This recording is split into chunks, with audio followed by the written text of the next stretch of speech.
Alors, moi, je suis docteur en sciences politiques. Ma thèse, elle portait sur les difficultés rencontrées par les États-Unis dans les opérations de contre-insurrection, D'accord. les difficultés récurrentes rencontrées par les États-Unis dans ce type d'opération militaire.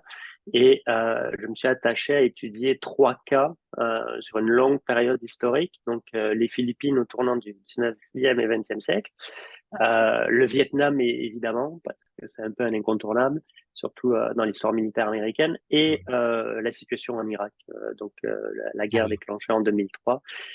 Mais c'est vraiment une thèse de sciences politiques dans le sens où je ne discute pas du bien fondé des stratégies ou tactiques militaires dans ce type d'opération-là, mais j'essaie de voir.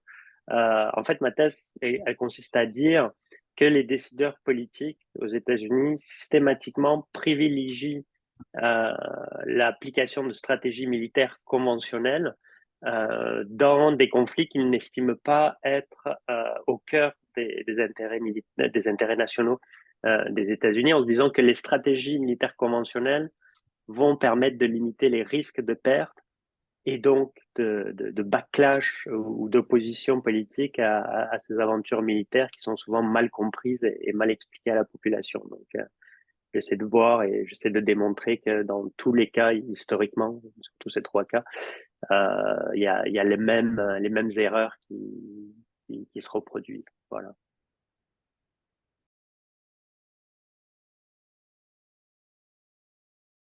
Voilà, alors les militaires sont beaucoup plus rapides, tandis que les décideurs politiques, eux, ils vont attendre un peu trop longtemps. Et à partir du moment où ils vont réaliser qu'ils doivent entériner un changement de stratégie militaire et entériner un changement aussi d'explication auprès de l'opinion publique, mais ils auront perdu tellement de temps que cette opinion publique américaine, elle va se retourner contre eux et va les forcer finalement à abandonner le terrain, alors même que sur ce terrain-là, les choses commençaient peut-être à évoluer positivement du point de vue américain, évidemment. Voilà.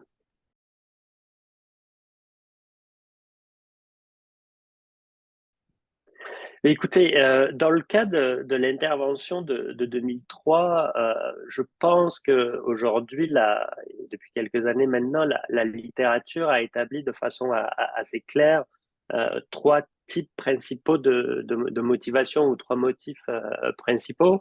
Le premier, ben, c'est la volonté de répondre à ce qui est perçu à Washington après le 11 septembre 2001, évidemment, comme une menace à la sécurité nationale, à la sécurité régionale et à la Mhm. sécurité internationale.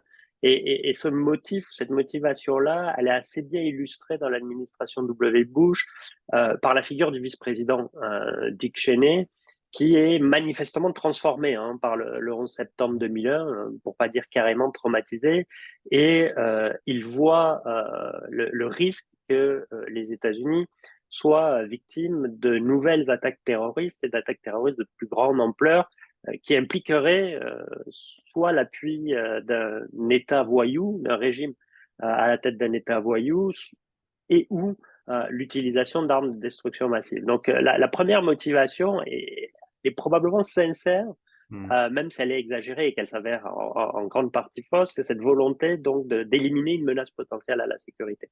La deuxième motivation, je pense qu'elle a trait à une forme euh, de volonté de démonstration de la puissance et quelque part finalement de vengeance. Et cette motivation-là, elle est assez bien personnalisée par le secrétaire à la défense de l'époque, Donald Rumsfeld, qui estime que en réponse au traumatisme du 11 septembre 2001, renverser les talibans, c'est pas suffisant comme démonstration de force et pour rappeler au reste du monde qu'on n'attaque pas euh, de telle façon les États-Unis sans conséquences graves. Et bon, Rumsfeld est réputé avoir eu des propos un peu colorés en disant que finalement, l'armée américaine n'avait pas fait état de sa force en battant les talibans en quelques semaines. Et donc, il cherche un autre théâtre pour faire la démonstration de cette puissance militaire américaine et, entre parenthèses, valider son obsession depuis qu'il est au Pentagone de transformation des stratégies militaires, d'une agilité avec moins d'hommes mais plus de puissance de feu.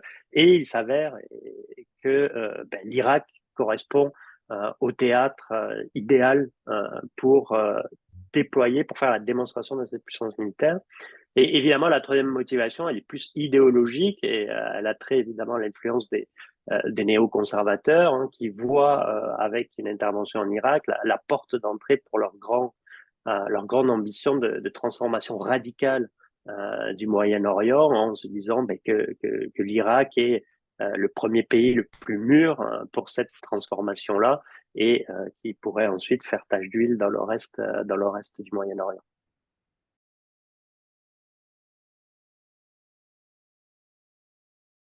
Alors, cette volonté d'externaliser une partie des tâches habituellement dévolues aux forces armées, les externaliser à des entreprises privées, évidemment, lorsque surgit la guerre en Irak en 2003, c'est pas une nouveauté dans la façon d'agir du département de la Défense. Disons, depuis le début des années 90, on a progressivement privatisé de plus en plus de secteurs d'activité. On peut penser à tout ce qui est logistique dans un premier temps, que ce soit l'approvisionnement en munitions, en, en carburant, le fonctionnement des bases, ne serait-ce que fournir la nourriture et servir la nourriture aux soldats. Tout ça a été externalisé assez rapidement dans les années 90 pour des raisons d'efficacité, pour des raisons aussi de bonne entente avec des entreprises privées au sein desquelles certains anciens militaires ont fait du pantouflage, donc il y a des intérêts économiques croisés, évidemment. Mais ce qu'on a vu peut-être avec l'Irak, c'est un élargissement de cette privatisation à d'autres secteurs plus proches des missions normales des forces armées. D'abord, la collecte et l'interprétation du renseignement. On sait qu'il y a des entreprises privées qui contribuent très très fortement, et encore aujourd'hui, finalement, à la récolte et à l'analyse de renseignements pour les Américains, mais aussi de plus en plus à des activités euh, proches du combat, ou quasiment des activités de combat, que ce soit protéger par exemple des convois logistiques, assurer la sécurité de certains sites, voire mener des opérations contre des groupuscules. Mais alors, pendant la guerre en Irak, ce qu'on sait, c'est que ça a suscité avec les officiers, les militaires du rang, des tensions, parce qu'ils n'aiment pas voir tout simplement des acteurs privés opérer dans leur plate-bande.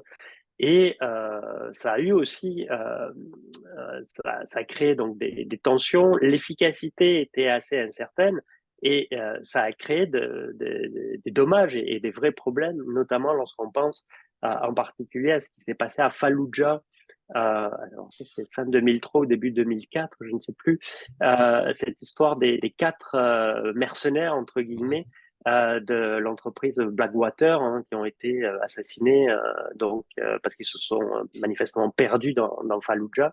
Les militaires américains ont été après contraints, au nom d'ailleurs d'une vengeance décidée par le pouvoir politique, d'intervenir dans la précipitation à Fallujah avec des conséquences tactiques et opérationnelles très, très négatives, qu'on fait en sorte d'ailleurs qu'à l'international, la guerre menée par les États-Unis, elle a rapidement encore plus perdu de crédit et de légitimité. Elle a été encore plus critiquée. Donc, on a eu du ressentiment par rapport à ce comportement de mercenaires, finalement, qui leur a donné plus euh, de, mais à partir de difficultés qu'autre chose. Euh, et d'ailleurs, Blackwater, l'entreprise principal. Hein, alors, les Américains préfèrent parler de contractants militaires privés. Ils n'aiment pas trop le terme mercenaire. Euh, Cette entreprise, elle a subi beaucoup de contre-coups, de procès, parce que certains de ses membres ont commis des exactions en Irak en particulier. Et de nos jours, j'aurais tendance à dire que le retour d'expérience sur ça est un peu voilà, est un peu mitigé parce que ils se sont aperçus que ils dépensaient trop d'argent auprès de ces entreprises pour externaliser des choses qu'ils pouvaient faire très très bien, et deux, c'est pas vraiment des forces supplétives pertinentes pour mener des opérations que les militaires américains eux-mêmes n'aimeraient pas mener.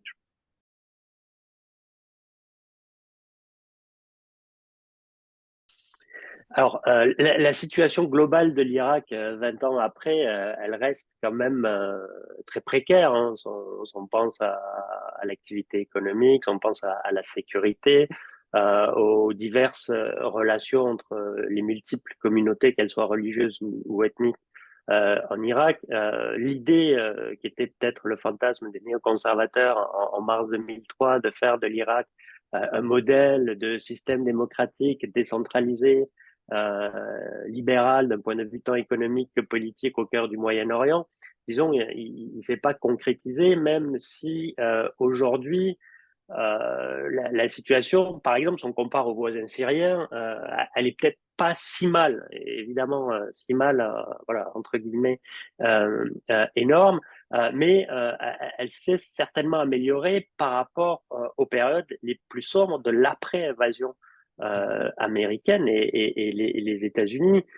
Très rapidement, hein, après avoir renversé Saddam Hussein en avril 2003, ne sont pas à la hauteur de ce qu'ils ont promis et de ce qu'ils ont envisagé eux-mêmes et de ce qu'ils, en partie, donc, ils promettent à la population irakienne en commettant des erreurs gravissimes dès le départ, que ce soit le démembrement de l'armée irakienne et la débasification totale de la fonction publique, qui ouvre la voie à ce qu'on a vu pendant presque une décennie, d'un État irakien en lambeaux, en déliquescence, situation au sein de laquelle se développe une véritable guerre civile, hein, parce que les années, mettons, 2005 à 2007 en Irak sont tragiques et sont éminemment meurtrières, ce qui force d'ailleurs les Américains justement, à revoir leur stratégie militaire et à mettre en place le fameux sursaut qui est décidé en décembre 2006 et mis en œuvre à partir de janvier 2007, où on envoie plus de soldats et surtout on coopère avec certaines tribus sunnites pour lutter contre les mouvements insurgés. Donc ça a permis de stabiliser parce qu'on a éliminé des figures de l'insurrection sunnite, mais aussi parce que on a toléré ou on a été obligé d'accepter une forme d'épuration ethnique.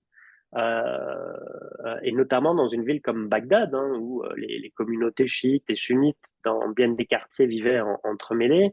Après le renversement de Saddam Hussein et après à la faveur de la guerre civile, si on regarde aujourd'hui, ces quartiers, pour la plupart, ils sont devenus très homogènes. C'est soit chiites, soit sunnites. Et ça a permis de stabiliser les choses parce que ça crée des frontières internes. Alors, les Américains ont estimé qu'ils avaient suffisamment stabilisé la situation pour se retirer une première fois en août 2011 ou mettre un terme à leur guerre déclenchée en 2003 en disant que bon, finalement, c'était pas si mal. Il y avait un embryon de fonctionnement de la fédération par rotation entre Kurdes, chiites, sunnites, qui pouvait bien fonctionner. On a coutume aussi de souligner que même si ça a été très long, par exemple aujourd'hui, la production pétrolière irakienne a plutôt bien repris, même si voilà, elle connaît peut-être pas le plein potentiel qu'elle pourrait avoir dans un pays stabilisé. Et après 2014 et l'émergence de l'État islamique, où là, il y a eu voilà, une nouvelle période de tension qui a forcé les États-Unis, par exemple, à y retourner. On a le sentiment aujourd'hui que tant les militaires américains que les politiques américains, ça va être intéressant à voir puisqu'on va bientôt souligner les 20 ans du début de l'intervention, euh, ont quasiment oublié les leçons à tirer de l'Irak, s'en désintéressent presque totalement, ou se sont lavé les mains de ce qu'ils ont pu créer sur place, du chaos qu'ils ont pu créer, quand bien même certains universitaires américains, certaines personnes de la population ou certains observateurs étrangers se sont beaucoup interrogés, notamment au moment de l'émergence de l'État islamique, sur la responsabilité américaine dans la création d'une situation chaotique qui a permis l'émergence de l'État islamique. Et donc, j'aurais tendance à dire qu'on veut, à Washington, oublier le plus rapidement possible. Et tant que l'Irak ne se rappelle pas au mauvais souvenir des Américains, ben, on va laisser ça dans l'angle mort. Et cette volonté d'un peu tourner la page par rapport à une aventure militaire qui a été douloureuse, ne serait-ce parce qu'il y a eu quand même pas mal de morts, hein, presque 5000 morts chez les soldats américains, elle explique en bonne partie la réaction très timide à l'endroit des printemps arabes.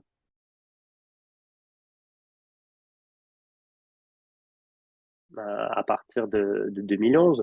Euh, on est un peu pris par surprise, je pense, au sein de l'administration Obama, parce qu'en dépit de bonnes informations qu'on avait de la part des ambassadeurs sur place, à l'effet que les sociétés civiles, autant en Tunisie, en Libye, en Égypte et en Syrie, voilà, bouillonnaient contre les régimes autoritaires qui les dirigent, à Washington, sous Obama, on ne voulait pas se réimpliquer au Moyen-Orient parce que justement, on avait été élu en 2008 sur la promesse de ne plus faire de guerre inutile et de ne pas peut-être replonger dans un Moyen-Orient compliqué. Donc, on a agi un peu à tâtons, en réaction. Puis il y a deux cas qui sont symboliques de cette incapacité à développer une stratégie cohérente à l'endroit des printemps arabes. Le premier cas, c'est l'Égypte, hein, où on met beaucoup de temps avant de lâcher Moubarak pour ensuite saluer l'arrivée de l'élection de Morsi avant de ne pas condamner son renversement dans le cadre d'un coup d'État. Ça démontre à quel point la relation américano-égyptienne elle est compliquée parce que ben, l'Égypte c'est un allié majeur, hein, notamment depuis 78 et les accords de Camp David. Et évidemment l'autre cas encore plus dramatique, c'est le cas de la Syrie, vis-à-vis duquel ben, au final Barack Obama décide de ne pas intervenir après avoir été parmi les premiers à annoncer que Bachar al-Assad devait quitter le pouvoir parce qu'il n'avait plus la légitimité de l'exercer. Mais derrière, on a tergiversé, a appuyé le mouvement d'opposition à tel point que voilà, la Syrie a plongé dans une guerre civile qui l'affecte encore et dont on peut quand même attribuer en partie la responsabilité, en partie évidemment, à une timidité de l'administration Obama ou à une volonté de ne pas reproduire l'erreur qui avait été commise par son prédécesseur en Irak et en Afghanistan.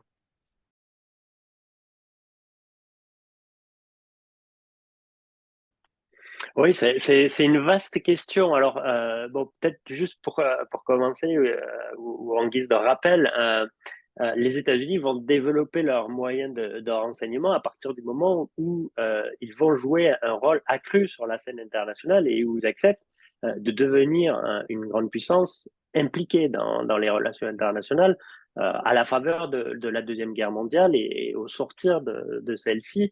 Parce que, par exemple, hein, la principale agence de renseignement, la plus illustre, elle est créée par la loi sur la sécurité nationale en 1947, c'est la CIA, hein, l'agence centrale de renseignement américaine. Donc, il ne faut pas oublier finalement que c'est assez récent comme activité et que le but est de fournir aux décideurs politiques, en l'occurrence essentiellement le président, le chef de l'exécutif, mais aussi informer encore plus depuis les années 70 la représentation nationale, le Congrès. Mais le but est de donner à ces décideurs l'information la plus précise sur ce qui se passe au-delà des frontières afin de prendre les décisions les plus éclairées.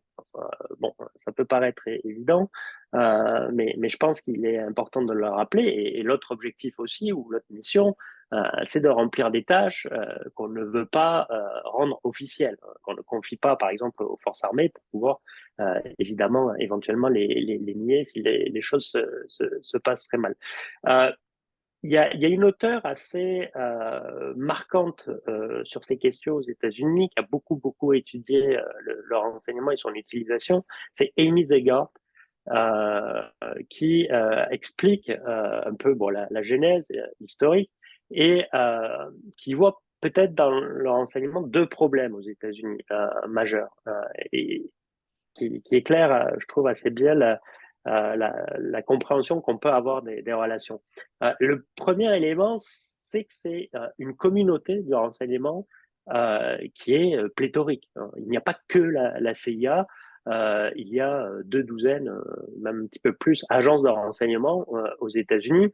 Alors si en plus on compte le FBI à l'interne, qui rendent le partage d'informations et la coordination très délicate, voire impossible.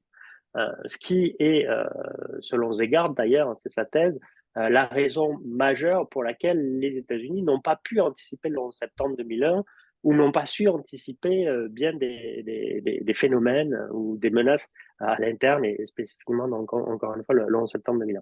L'autre problème majeur, c'est celui de l'utilisation politique du renseignement ou de la politisation du renseignement à des fins de justification d'objectifs ou d'ambitions préétablis avant même ou en dépit des informations du renseignement. Et encore une fois, pour le coup, l'après 11 septembre et l'Irak est la meilleure illustration de cette politisation du renseignement, dans la mesure où la CIA elle-même ne faisait pas de l'Irak de Saddam Hussein une menace à la sécurité nationale américaine et ne reconnaissait pas l'existence d'un programme d'armes de destruction massive. Ça faisait partie des hypothèses de travail, mais en aucun cas elle était assurément confirmée. Et on a vu en particulier à ce moment-là avec la figure du vice-président Cheney, cette volonté d'instrumentaliser, de sélectionner des bouts d'informations pour voilà, justifier une ambition qu'on avait par ailleurs, ce qui a évidemment apporté un discrédit majeur à la communauté du renseignement, puisque on avait l'impression que non seulement elle était incompétente parce qu'elle n'avait pas les bonnes informations, ce qui est un peu injuste, mais surtout qu'elle ne savait pas lutter contre la politisation de son travail, parce qu'elle n'en a pas vraiment les moyens. Hein. Le patron de la CIA, il travaille au bon vouloir du président. Donc, il a une relation voilà, délicate, il n'est pas nécessairement totalement autonome. Euh, mais depuis, bon, peut-être que certaines réformes ont porté fruit et ce qui fait aussi la qualité du renseignement, puis je finirai là-dessus, c'est les conclusions que le politique est capable de tirer par rapport à l'information qu'on lui donne. Information qui, malgré les moyens colossaux des Américains, elle n'est jamais complète, elle n'est jamais parfaite. Elle laisse, à mon sens, une grande place, une grande responsabilité aux politiques pour prendre des décisions, peut-être sentir quelque chose par rapport sur la base de l'information que sa communauté du renseignement lui donne. Et là, le cas typique est celui de l'Ukraine, où finalement, voilà, l'information est plutôt bonne. Elle n'est pas originale, il n'y a pas que les Américains qui observent les mêmes choses concernant la Russie vis-à-vis de l'Ukraine, mais le président Biden est capable de prendre une décision qui est plus juste, que les faits vont ensuite valider. Donc il y a le, le politique peut pas se reposer et se dédouaner sur le renseignement, je pense, pour mener sa politique étrangère et le risque évidemment de politiser ce renseignement pour justifier des choses qui ne devraient pas l'être et qui font courir des risques à la politique étrangère américaine. Parce que je reviens à l'Irak pour conclure, s'il n'y avait pas eu cette politisation, ce vernis du renseignement pour justifier une action, peut-être qu'il y aurait eu plus de débats à l'interne, que la population américaine aurait manifesté un plus grand scepticisme, que les médias américains auraient eux-mêmes peut-être posé plus de questions et les États-Unis ne se seraient pas engagés dans une aventure qui leur a été finalement très coûteuse et inutile.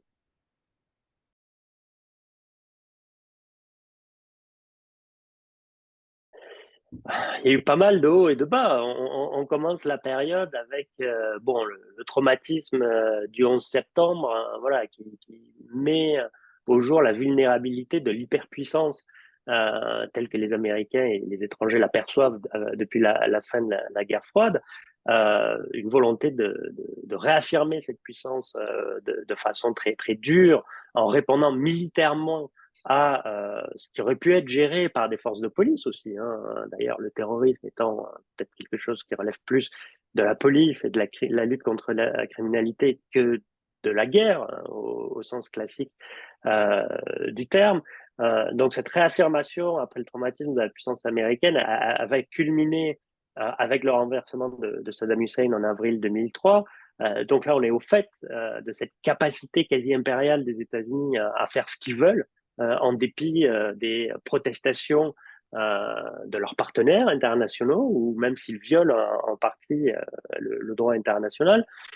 Et après, à partir de avril 2003, on est vers l'effritement finalement de cette puissance militaire, de cette puissance américaine, ou l'effritement de son lustre, hein, de sa réputation, parce que l'Irak est un fiasco, parce que l'Afghanistan voilà, passe par pertes et profits. On oublie finalement à Washington, à toute fin pratique, qu'on est en Afghanistan.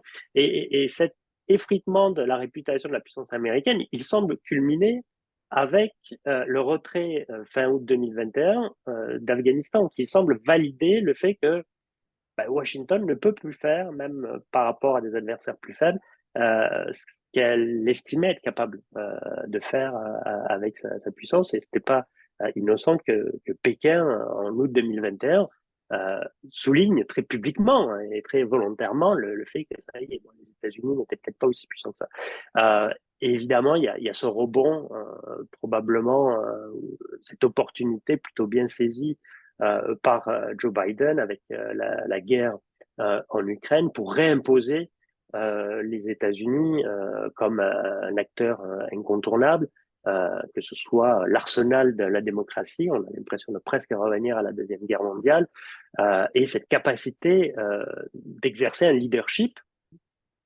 vis-à-vis de tous les alliés, leadership qui est pour l'heure assez efficace. Et troisième élément, rappeler que les États-Unis restent une puissance indispensable, en particulier à la sécurité du continent européen. Et Joe Biden l'affirmait de façon très claire dans son discours de Varsovie en mars 2022, où il disait finalement les États-Unis sont la puissance indispensable pour assurer la sécurité en Europe et donc reviennent un peu à ce qu'ils étaient au milieu du XXe siècle, cette puissance incontournable.